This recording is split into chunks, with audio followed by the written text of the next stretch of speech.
अस्सलाम वालेकुम नाज़रीन, मैं हूं मियां इमरान। साद हुसैन रिजवी साहब की ज़मानत एक ऐसा इशू है जिस पर बहुत कहानियां हैं, बहुत बातें हैं कि यूं होगा और वो होगा। असल में क्या होगा, असल में हुआ क्या है, नाज़रीन ये कंसर्न शख्स सबसे बेहतर जानता है। यानी कि अगर मैं मेरे पेट में दर्द है या किसी के पेट में दर्द है, सर में दर्द है, तो उसका बेहतरीन इलाज जाहिर बात है कोई मोची, कोई नाई नहीं बता सकता, बल्कि उसका बेहतरीन हल कौन बताएगा? उसका बेहतरीन हल कंसर्न डॉक्टर और मुतलका मोची ही बता सकेगा कि भाई आपका सर दर्द यूँ ठीक होगा और आपका जूता यूँ सिलेगा। नाज़रीन, तो इस हवाले से मैं आपको बताता चलूँ कि जब आप कुछ खबरों के हवाले से मुख्तलिफ चैनल्स को विज़िट करते हैं तो उसमें ये ज़रूर देखा कीजिए कि आपको कितनी क्रेडिबल सोर्सेज से वो इन्फॉर्मेशन मिल रही है। क्या कोई अपने पास एक कहानी बना बना आपको पेश करता जा रहा है या फिर कोई सबूत भी आपके सामने रख रहा है, यानी कि ये हो गया, वो हो गया, हमने यूं किया, उन्होंने यूं। देखिए ये सब स्टोरीज हैं। असल चीज़ क्या है, ये चीज़ मैं आपको इसमें आज बताने के लिए जा रहा हूं कि साद हुसैन रिजवी साहब की जो गिरफ्तारी है और उनकी ज़मानत है, उनकी ज़मानत कब होगी। कोई कह रहा है जी अभी हो जाएगी, कोई कहता है जी 10 दिन बाद हो जाएगी, कोई कहता है जी शायद 6 महीने बाद हो। लेकिन इसके हवाले से उनके जो मुतलका पर्सन है, यानी कि जो वकील है साद हुसैन रिजवी साहब के, उनसे बेहतर तो कोई नहीं जानता, क्योंकि उनके पास तो केस की एक चीज़ है। तो इस हवाले से आपको अगर ये जानना है कि उनकी ज़मानत कैसी होगी, तो इसमें सबसे पहले तो आपको ये जानना पड़ेगा कि उनका वकील कौन है। और अगर उनका वकील को आप जानेंगे तो फिर जो उनकी गुफ्तगू है वही आपके लिए रेलिवेंट होगी। तो फिर जो उनके वकील है उनकी गुफ्तगू ही आपके लिए रेलिवेंट होगी, उस तमाम की तमाम चीज़ें पीछे रह जाएंगी, कहानी इधर की उधर हो जाएंगी। अब साद हुसैन रिजवी साहब के वकील क्या कहते हैं, सवाल ये पैदा होता है।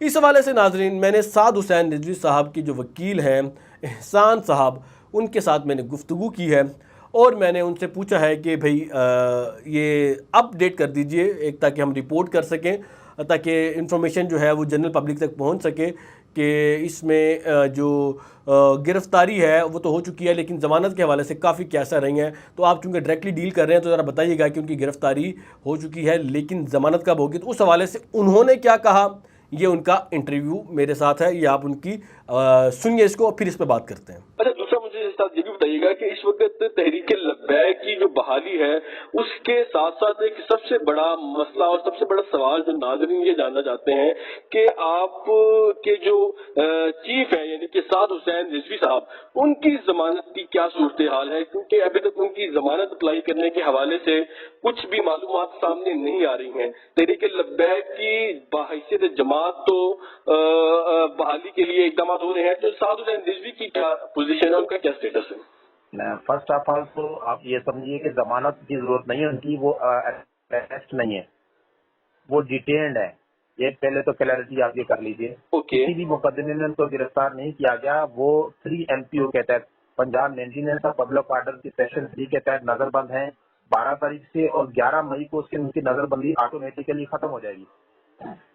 30 दिन के लिए नजरबंदी। 11 मई को उनकी जो नजरबंदी है वो ऑटोमेटिकली खत्म हो जाएगी। इसका मतलब ये हुआ कि 11 मई को वो ऑटोमेटिकली बाहर आ जाएंगे जी। इवन अदरवाइज के गवर्नमेंट उसको एक्सटेंड ना करे, फर्दर आगे एक्सटेंड ना करे, जो मौजूदा ऑर्डर है वो 11 मई को खत्म हो रहा है। अच्छा, इसका मतलब है कि वो अभी जो डिटेन है उसका टाइम पीरियड जो है वो कम ही रह गया। हम ये समझे कि 12-13 दिन रह गए हैं, और उसके बाद अगर हुकूमत एक्सटेंड नहीं करती है तो इसका मतलब है कि वो बाहर हो जाएंगे और वो भी बाहर आ जाएंगे। जी नाज़रीन, आपने इंटरव्यू सुना। इस इंटरव्यू के अंदर वो बाकायदा तौर पर ये मेंशन कर रहे हैं कि साद हुसैन रिजवी साहब की जो गिरफ्तारी है वो नहीं हुई है, बल्कि उनकी डिटेंशन है। यानी कि वो कह रहे हैं उनकी ज़मानत नहीं होगी, बल्कि वो रिहा होंगे अगर जब भी होते हैं।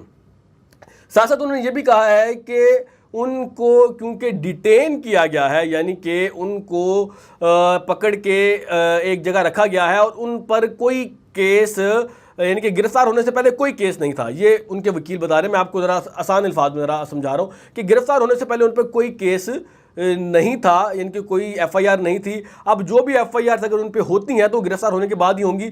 और अभी वो ये कहते हैं कि अभी तक जो हमारे इतलात हैं, यानी कि उनके वकील के पास, वो ये है कि उन पर अभी तक कोई FIR दर्ज नहीं हुई है और अभी यानी कि जब उनको 1 महीने के लिए डिटेंशन में रखा गया है, अगर उनका 1 महीना पूरा हो जाता है और उसके बाद उनके हालात के बारे में बात की जाए तो वो कहते हैं कि वो ज़्यादा रेलिवेंट होगा। तो वो अब नाज़रीन उनका 1 महीना तो मुकम्मल हो गया है, यानी कि 12 अप्रैल को वो गिरफ़्तार हुए थे और आपको पता है कि आज की तारीख़ के मुताबिक उनको 1 महीना हो गया है। और अब आप ये देखिएगा कि उनकी जो रिहाई है वो मुमकिन हो पाती है या नहीं हो पाती है। लेकिन इस हवाले से उनके वकील कहते हैं कि यह हुकूमत की सवाबदीद है, वो इन्हें रिहा भी कर सकती है, वो उन्हें मज़ीद डिटेंशन में भी रख सकती है, यानी कि उनको मज़ीद वो यानी कि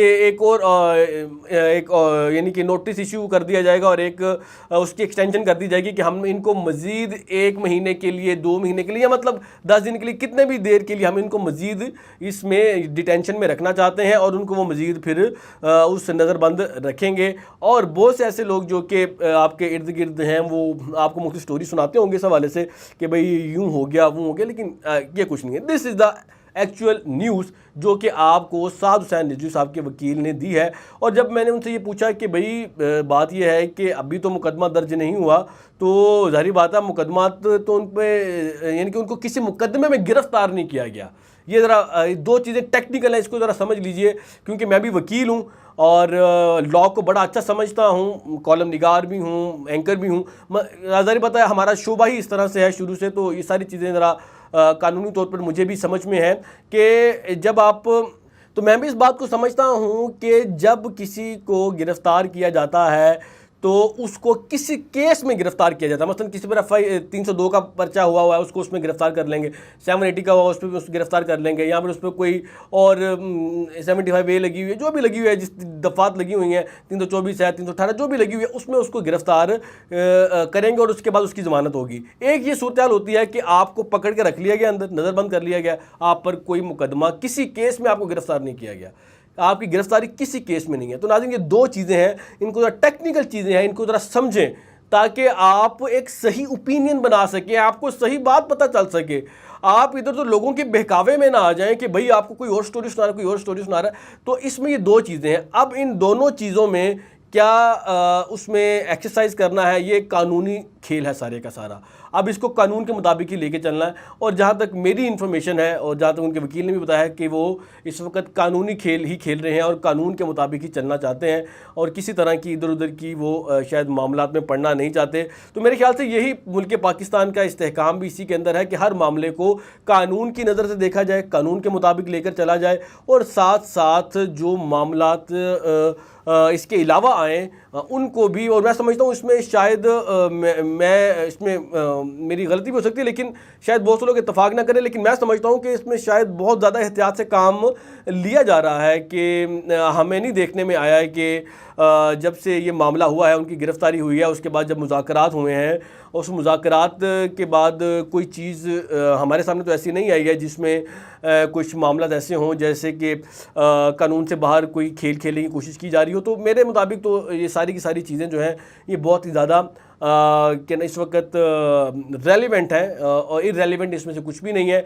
लेकिन आप ये ज़रूर जहन में रखिएगा कि जो लोग आपको यूट्यूबर्स आपको या कोई अखबारात आपको ये बता रहे हैं, कोई चैनल्स अगर आपको ये बता रहे हैं कि वो गिर के उन पर दफ़ा 302 लगी हुई है, यानी कि 302 के तहत वो गिरफ़्तार हुए हैं या 780 के तहत गिरफ़्तार हुए हैं, तो अभी तक उनके वकील कहते हैं कि ऐसा नहीं हुआ है, बल्कि उनकी जो गिरफ़्तारी है, बल्कि उनकी जो डिटेंशन है वो एक जनरल डिटेंशन है जो कि आम तौर पर सियासी लोगों की होती है। लेकिन क्या नाम है, उनके वकील का मौक़िफ़ मैंने आपके सामने रखना ज़रूरी समझा और वो आपके सामने आ गया है। अब इसमें राय क्या बनानी है उसमें आपका अपना ये अमल है कि आप क्या सोचते हैं, कैसे सोचते हैं। और साथ साथ आप ये भी देखिएगा कि इस सारे मामले में आप अपनी जो क्रेडिबिलिटी है उसको भी मेंटेन रखें और जब आप किसी तक कोई बात पहुंचाएं, तो उसको ज़िम्मेदारी से पहुंचाएं और जो चीज़ें आपको समझ में आ जाए उसके बारे में आप तो ठीक है उसमें आप समझ गए हैं, लेकिन जो समझ में ना आए उसका कमेंट सेक्शन में पूछ लिया करें कि भाई ये क्या चीज़ है, इसका क्या मामला है, ताकि आप किसी भी तरह की मिस रिपोर्टिंग से बच सकें, किसी भी तरह की गलतफहमी पैदा होने से बच सकें, क्योंकि इस वक्त बहुत से लोग ऐसे हैं जो कि नुकसान पहुंचाना चाहते हैं इन तमाम मामलात को, जो जिसकी अगर कोई भी शख्स उसकी गलत इंटरप्रिटेशन किसी मामले की कर देता है तो नुकसानात होने के खदशात मौजूद हैं। लेकिन नाज़रीन, बात है, मेरा काम है रिपोर्टिंग करना, मैं आपको रिपोर्टिंग कर रहा हूँ और साथ साथ आपको ये बता रहा हूँ कि जो अपडेट्स हैं वो क्या हैं। आप उसमें ओपिनियन आपने अपना खुद बनाना है। ओपिनियन बनाना मेरा काम नहीं है, ना ही मैं आपका ओपिनियन बना रहा हूँ। आपने इसमें सारे के सारे मामलात को ख़ुद देखना है और जो मेरे तक ज़िम्मेदारी थी वो मैंने पूरी कर दी है। आज की वीडियो से इजाज़त दीजिए और कमेंट सेक्शन में ये ज़रूर बताइएगा कि आपको ये मामला समझ में आया या नहीं आया, और अगर आ गया है तो आप क्या समझते हैं कि साद हुसैन रिजवी साहब की जो डिटेंशन है, जो नज़रबंदी है, उसके हवाले से उनके वकील का जो मौक़िफ़ है उससे आप कितना मुत्तफ़िक़ हैं। आज की वीडियो से इजाज़त दीजिए। अल्लाह हाफ़िज़।